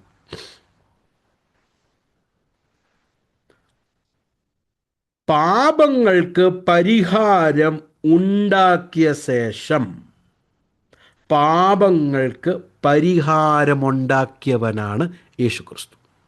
യേശു ക്രിസ്തു कौन है? अगला देखे, वो पापों को धोकर, पापों को धोया है यीशु मसीह. Praise God. ये क्या बताता है? यीशु मसीह उद्धार करता है, सृष्टि करता है, सृष्टि को संभालता है, और ये सृष्टि के लिए अपना जान को देने के लिए यीशु मसीह इस धरती पर आया. യേശു കർത്താവ് തൻ്റെ ജീവനെ ഈ നഷ്ടപ്പെട്ടു പോയ പാപത്തിൽ കുടുങ്ങിയിരിക്കുന്ന ദൈവവുമായിട്ട് ബന്ധമില്ലാത്ത ഈ മനുഷ്യരെ വിടുവിക്കുവാൻ വേണ്ടി വന്ന, അവരുടെ പാപത്തെ കഴുകുവാൻ വേണ്ടി വന്ന സൃഷ്ടികർത്താവാണ് यीशु मसीह. इन मनुष्य जो परमेश्वर से दूर गए हुए इन लोगों को उद्धार देने के लिए, उनके पाप को धोकर शुद्ध करने के लिए आया हुआ उद्धार करता है करके हम लोग देख सकते हैं. Jesus Christ is not just a good teacher who came to teach good things or to how to live a good life. He has come to die for our sins so that he will give us life. യേശു കർത്താവ് നല്ല ഒരു ടീച്ചറിനെ പോലെ നല്ല കാര്യങ്ങളൊക്കെ പഠിപ്പിക്കാൻ വേണ്ടി വന്ന ഒരു ടീച്ചർ അല്ല യേശു ക്രിസ്തു. മനുഷ്യന് നല്ലത് ചെയ്യാൻ കഴിയത്തില്ല, മരിച്ചിരിക്കുന്ന ഈ മനുഷ്യനെ വീണ്ടും ജീവൻ കൊടുക്കുവാൻ വേണ്ടിയാണ് യേശു കർത്താവ് വന്നത്. Hebrews chapter 9 verses 12-14, എബ്രായ ലേഖനം 9-ാം അധ്യായം അതിൻ്റെ 12-14 വരെയുള്ള വാക്യം. Hebrews 9:12-14. इब्रानियों 9 का 12 से लेकर 14 जरा पढ़िए. और बकरों और बछड़ों के लहू के द्वारा नहीं, पर अपने ही लहू के द्वारा एक ही बार पवित्र स्थान में प्रवेश किया और अनंत छुटकारा प्राप्त किया. देखिए, जब बस आगे हम लोग बाबे पढ़ना. एक ही बार, वंस फॉर ऑल, बार बार नहीं, एक ही बार में. बछड़ों और बैलों के लहू जो नहीं कर सकता था, यीशु मसीह ने अपने जीवन को देकर मेरे और आपके लिए किया. യാഗങ്ങൾ കൊണ്ട്, മൃഗങ്ങളുടെ യാഗങ്ങൾ കൊണ്ട് ചെയ്യാൻ കഴിയാത്തത് യേശു ക്രിസ്തു തൻ്റെ യാഗമരണത്താൽ നമുക്ക് വേണ്ടി ചെയ്തു. Jesus is the perfect lamb for the purification of sins. Yeshu കർത്താവ് നിഷ്കളങ്കവും വിത്തൗട്ട് ബ്ലെമിഷ് നിഷ്കളങ്ക് മേംന ഹെ, പെർഫെക്റ്റ് ലാംബ് ഹെ ഫോർ അവർ പ്യൂരിഫിക്കേഷൻ. നമ്മുടെ ശുദ്ധീകരണത്തിന് വേണ്ടി നിഷ്കളങ്കമായിരിക്കുന്ന കുഞ്ഞാടാണ് അറുക്കപ്പെട്ടതെന്ന് മനസ്സിലാക്കുക. നമ്പർ 8, എട്ടാമത്തെ കാര്യം. Number 8, and then we will pray. അടുത്ത നോക്കിക്കേ, ആകെ ദേഖിയെ ക്യാ ലിഖാ ഹെ. Hebrews chapter 1 verses 3. പാപങ്ങൾക്ക് പരിഹാരമുണ്ടാക്കിയ ശേഷം ഉയരത്തിൽ മഹിമയുടെ വലത്ത് ഭാഗത്ത് ഇരിക്കുകയും. അടുത്തത് എന്താണ്? Jesus completed the work of redemption and was exalted. Yeshu കർത്താവ് പാപങ്ങളുടെ പരിഹാരം വരുത്തിയതിന് ശേഷം പിതാവിൻ്റെ മഹിമയുടെ വലത്തുഭാഗത്ത് ഇരിക്കുകയും ഉയർത്തപ്പെട്ടു. एक्सॉल्टेड. देखिए हिंदी में जरा देखिए. और वो पापों को धोकर ऊंचे स्थानों पर महिमा महिमा महिन के दाहिने जा बैठा. एक्सॉल्टेड. സാം 110 വേഴ്സസ് 1, സങ്കീർത്തനം 110:1, ഭജൻ സംഗീത 110:1. ഈ എബ്രായ ലേഖനത്തിൽ ഇരിക്കുക, ഇരുന്നു എന്നുള്ളൊരു കാര്യം നമുക്ക് കാണാൻ കഴിയും. इब्रानी के खत में बेटा है करके हम लोग देख सकते हैं. जीसस बैठ गया. देखो इधर लिखा है ना, 1:3 में लिखा है. 1:3 എഴുതിയിട്ടുണ്ട്, വലത്ത് ഭാഗത്ത് ഇരിക്കുകയും ऊंचे स्थान पर महिमा के दाहिने बैठ गया. चैप्टर 10 വേഴ്സസ് 12 जरा देखिए. 10:12 ഒന്ന് നോക്കിക്കേ. चैप्टर 10 വേഴ്സസ് 12, वहाँ पर भी देख सकते. पर यह व्यक्ति जो पापों के बदले एक ही बलिदान सर्वदा के लिए चढ़ाकर परमेश्वर के दाहिने जा बैठा. ഇരുന്നു ഇല്ലേ. ഇനി 12-ാം അധ്യായത്തിൻ്റെ 2-ാം വാക്യം, ചാപ്റ്റർ 12 വേഴ്സസ് 2, 12-2. और विश्वास के कर्ता और सिद्ध करने वाले यीशु की ओर ताकते रहे, जिसने उस आनंद के लिए जो उसके आगे धरा था लज्जा की कुछ चिंता ना करके क्रूस का दुख सहा और सिंहासन पर परमेश्वर के दाहिने जा बैठा. അവിടെ ഇരിക്കുന്നത് ദൈവസിംഹാസനത്തിൻ്റെ വലത്ത് ഭാഗത്ത് ഇരിക്കുകയും ചെയ്തു. അപ്പോൾ 3 വാക്യങ്ങളിൽ നമുക്ക് കാണാം യേശു ഇരുന്നു. 3 वचन में हमने देखा यीशु मसीह बैठा. ओल्ड टेस्टमेंट प्रीस्ट लोग हमेशा कंटिन्यूस था उनका सर्विस, खड़े रह के करते थे. പഴയ നിയമത്തിലെ പുരോഹിതന്മാർ നിന്നുകൊണ്ട് അവർ സേവ ചെയ്തു. എന്തുകൊണ്ട്? അത് യാഗങ്ങൾ കണ്ടിന്യൂസ് ആയിരുന്നു. ഇങ്ങനെ നിന്നുകൊണ്ട് അവർക്ക് ഇരിക്കാൻ സമയമില്ല. उनको बैठने के लिए टाइम नहीं है. लेकिन जीसस के बारे में बोलता है कि ही finished it and he sitting. അതിൻ്റെ അർത്ഥം യേശു ചെയ്ത പ്രവൃത്തി കംപ്ലീറ്റ് ആണ്. यीशु मसीह बेटा करके उसका मतलब बैठ गया. उसका मतलब ये कि ओल्ड टेस्टमेंट के प्रीस्ट लोग के जैसा नहीं है जो कंटिन्यूस खड़ा होकर सर्व कर रहे हैं. No, he has completed the work and he sat down. That means it shows the sufficiency of Christ atoning work. यीशु मसीह का कालवरी सूली पर मेरे और आपके पाप के लिए जो किया हुआ बात वो सफिशिएंट है, वो कंप्लीट है. that is sufficient. वो पूरा पर्याप्त है करके हम लोग देख सकते हैं. For this 8 reason Jesus is superior. Jesus has superior revelation than the Old Testament saints. ഈ ഒരു കാരണം കൊണ്ട് യേശു കർത്താവ് പഴയ നിയമത്തിൽ പ്രവാചകന്മാരിൽ കൂടെ കേട്ട വെളിപ്പാടുകൾ, പ്രവാചകന്മാരിൽ എല്ലാത്തിലും പിതാക്കന്മാരിൽ എല്ലാത്തിലും ശ്രേഷ്ഠൻ എന്ന് പറയുകയാണ്. സാരേ बाप दादाओं का और मुखाशुओं का रेवलेशन का सब में यीशु मसीह श्रेष्ठ है करके हम लोग देख सकते हैं. How beautiful this 3 verses. എത്ര ബ്യൂട്ടിഫുൾ ആണ് ഈ 3 വാക്യം. He talks only about Christ. ക്രിസ്തുവിനെ മാത്രമാണ് ഈ 3 വാക്യങ്ങൾ നമ്മൾക്ക് കാണാൻ കഴിയുന്നത്. Dear brothers and sisters, this should take us to the feet of Lord Jesus. ഈ വാക്യങ്ങൾ നമ്മളെ ക്രിസ്തു യേശുവിൻ്റെ കാൽപാദത്തിലേക്ക് കൊണ്ടുവരണം. Not just worshipping for few hours, ചില മണിക്കൂറുകൾ ആരാധിക്കാൻ വേണ്ടി മാത്രമല്ല. Surrendering our life at the feet of Lord Jesus. നമ്മുടെ ഈ ജീവിതത്തെ ക്രിസ്തുവിൻ്റെ കാൽപാദത്തിലേക്ക് സമർപ്പിക്കുവാൻ കർത്താവ് നമുക്കിടയാക്കുമാറാകും. ഷാൽ വി പ്രേ? നമുക്കൊന്ന് പ്രാർത്ഥിക്കാം.